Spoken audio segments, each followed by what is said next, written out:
नमस्कार दोस्तों।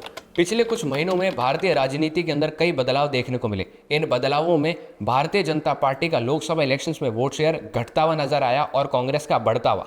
Haryana assembly elections में बीजेपी का वोट शेयर बढ़ता हुआ नजर आया और कांग्रेस का घटता हुआ। अब ये जो बढ़ना और घटना चल रहा है वोट शेयर्स का, इसके पीछे कई फैक्टर्स हैं, लेकिन एक फैक्टर हमारे देश के अंदर जो कायम रहता है हर बार, वो है जाति का। जाति के अंदर अपन और डीप में जाएंगे तो अपन को पता चलेगा कि दलित आने वाले समय में इंडियन पॉलिटिक्स को डोमिनेट करने वाले हैं और आज की वीडियो में अपन यही समझेंगे। लेकिन उससे पहले आप वीडियो को लाइक कर दीजिए, तर्कवाद को सब्सक्राइब कर दीजिए और शेयर कर दीजिए। तो शुरुआत करते हैं लोकसभा इलेक्शंस 2024 से, जिसके अंदर अपन बेस बनाएंगे एससी रिजर्व्ड सीट्स को।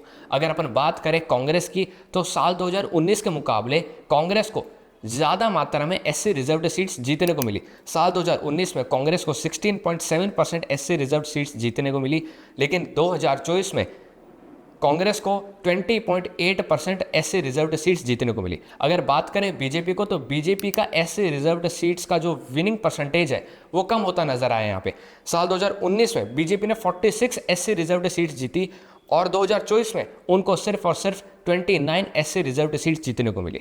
अब अगर अपन इसको और डीप में जाते हैं कि भाई राज्यों के अंदर ऐसे क्या क्या फैक्टर्स थे कि दलित्स के वोट कभी बीजेपी के खेमे में या कभी कांग्रेस के खेमे में शिफ्ट होते नजर आए, तो अपन इसको दो में बांटेंगे, एनडीए और इंडिया में। अगर अपन बात करें बिहार की, तो बिहार में मोदी ने और नीतीश कुमार ने कोलैबोरेशन करा, जिसके बाद में नीतीश कुमार कामयाब रहे दलित वोट्स को खींचने में। दलित वोट्स खींचे और 60% बिहार के अंदर दलित वोट्स एनडीए के खेमे में गए और इंडिया को सिर्फ और सिर्फ 40% मिला। और यहाँ पे एनडीए की सीट्स बिहार में लोकसभा इलेक्शंस 2024 में बढ़ती नजर आई। अगर बात करें उत्तर प्रदेश में राहुल गांधी और अखिलेश यादव ने कोलैबोरेशन करा। उन्होंने कैंपेनिंग करी कास्ट सेंसस को लेके और रिजर्वेशन को लेके। इस दौरान ये देखने को मिला कि इंडिया गठबंधन का जो वोट शेयर है एससी रिजर्व्ड सीट्स पे वो बढ़ गया।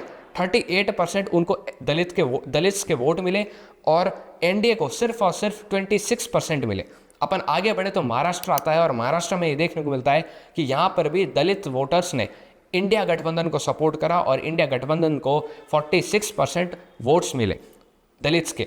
और यहाँ पर भी देखने को मिला कि लोकसभा इलेक्शंस के अंदर इंडिया गठबंधन का जो सीट्स का परसेंटेज है, सीट्स का नंबर है, वो एनडीए से ज़्यादा निकला महाराष्ट्र में। इसके बाद आते हैं अपन गुजरात में। गुजरात बीजेपी का एक अच्छा प्लेग्राउंड है। यहाँ पे ये देखने को मिला कि दलित्स के 57% वोट्स एनडीए के पास गए और 43% दलित वोट्स इंडिया के पास गए। जहाँ पर ये देखने को मिला कि बीजेपी ने 26 में से 25 लोकसभा सीट्स एक बार में जीत ली। और यहाँ पे एक बार तो अपन देखें तो अच्छा प्लेग्राउंड है बीजेपी के लिए। दूसरा ये देखने को मिलता है कि बीजेपी को दलित वोट्स भी इंडिया से ज़्यादा मिले, इंडिया गठबंधन से ज़्यादा मिले। अपन बात करते हैं अब राजस्थान में। अब यहाँ आपको अच्छे से गेम समझ आएगा। राजस्थान के अंदर इंडिया गठबंधन को 46% वोट्स मिले दलित्स के और एनडीए गठबंधन को सिर्फ 37% वोट्स मिले। जिसके बाद ये हुआ कि बीजेपी जो साल 2019 में 25 में से 25 लोकसभा सीट्स जीत रही थी, वहां दलित वोट परसेंट कम होने के कारण बीजेपी को सिर्फ 15 सीट्स जीतने को मिली। और यहाँ पे एनडीए का जो इंडिया का जो वोट शेयर था वो पहले के मुकाबले बढ़ गया। इंडिया कह सकते हैं आप, कांग्रेस कह सकते हैं राजस्थान में। अब अगर अपन आगे बढ़े तो आगे अपन को देखने को मिलता है हरियाणा के अंदर इंडिया गठबंधन को दलित वोट परसेंट 67% देखने को मिला और एनडीए का 25% देखने को मिला।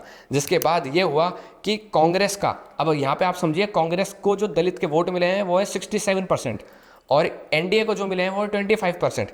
जिसके बाद साल 2019 में जहां कांग्रेस ने 10 में से 0 लोकसभा सीट्स हरियाणा में जीती थी, दलित वोट परसेंट मिलने से, बढ़ने से कांग्रेस ने 10 में से 5 जो लोकसभा सीट्स हैं हरियाणा के अंदर ये जीत के लिए आई कांग्रेस। और यहाँ पे अगर अपन परसेंटेज देखें कांग्रेस का, तो कांग्रेस का परसेंटेज लोकसभा सीट्स के मुकाबले 2019 के और 2024 के मुकाबले देखने को मिलता है कि 50% जो ग्रोथ है कांग्रेस ने सिर्फ दलित वोट्स के मुकाबले यहाँ पे करके दिखाया। आगे बढ़े तो ओडिशा आता है। ओडिशा के अंदर एनडीए को 46% वोट्स मिले।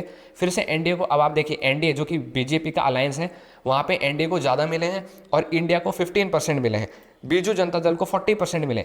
जिसके बाद अब आपने इस ओडिशा वाले को देखा तो ओडिशा वाले में आपको देखने को मिला कि एनडीए का जो वोटिंग परसेंटेज है दलित्स का वो बढ़ा है 46%। यहाँ पे आपको देखने को मिलेगा कि 21 ओडिशा की लोकसभा सीट्स में से 20 बीजेपी ने जीत ली। और आपको अच्छे से समझ आई गया है कि क्योंकि दलित वोट परसेंट जो है सबसे ज़्यादा एनडीए के पास गया है और यहाँ पे लोकसभा सीट्स भी ओडिशा के अंदर 21 में से 20 बीजेपी ने जीत ली। और इसके बाद में जो असेंबली इलेक्शंस हुए उसके अंदर भी आपको देखने को मिला कि बीजेपी ने, जो लोकसभा इलेक्शंस के जस्ट बाद में ही हुए थे, उस दौरान आपको ये देखने को मिला कि बीजेपी ने असेंबली इलेक्शंस में 147 में से 78 जो सीट्स हैं वो ओडिशा के अंदर असेंबली इलेक्शंस में भी जीत ली, और उन्होंने नवीन पटनायक की जो अच्छी खासी मजबूत सरकार थी उसको वहाँ पे रिप्लेस कर दिया बीजेपी ने। अपन आगे बढ़ते हैं तो अपनों को अब आगे मिलती है south India. South Indian states में अब आप सोचिए कि आखिर दलित फैक्टर जो है वो इतना कामयाब हो पा रहा है कि नहीं हो पा रहा है। अगर अपन साउथ इंडियन स्टेट्स को डीपली देखें तो अपन को देखने को मिलता है कि साउथ इंडिया के अंदर 3 पॉइंट्स हैं जहां पे जो दलित फैक्टर है वो कहीं ना कहीं कमजोर पड़ जाता है। जी हाँ, पॉलिटिक्स के अंदर साउथ इंडिया में दलित फैक्टर कमजोर पड़ जाता है। उसके 3 फैक्टर हैं। पहला फैक्टर ये है कि वहां पे कई पावरफुल पार्टीज हैं, ऑलरेडी सेटअप पावरफुल पार्टीज हैं जो कि खुद दलित के लिए सामने से welfare schemes time to time निकालती रहती हैं, जिसके बाद ये होता है कि जो छोटी मोटी दलित पार्टी उभर रही होती है वो ओवरशैडो हो जाती है। जो बड़ी पॉलिटिकल पार्टीज हैं उनसे दलित खुश रहते हैं। क्यों? क्योंकि वो जो लोग हैं, क्योंकि बड़ी पॉलिटिकल पार्टीज जो है वो दलित के लिए सामने से welfare schemes time to time निकालती रहती है। इसके कारण जो छोटी मोटी दलित पार्टीज हैं वो ओवरशैडो हो जाती है, वो इतनी उभर नहीं पाती। दूसरा कारण ये है कि साउथ इंडिया के जो दलित हैं वो खुद अपने आप में कई कैटेगरीज में बटे हुए हैं, जिसके बाद ये देखने को मिलता है कि एक पर्टिकुलर दलित पॉलिटिकल पार्टी जो अभी छोटी है वो उभर के सामने नहीं आ पाती। क्यों? क्योंकि सामने जो दलित वोटर्स हैं वो खुद अलग अलग कैटेगरीज में बटे हुए हैं।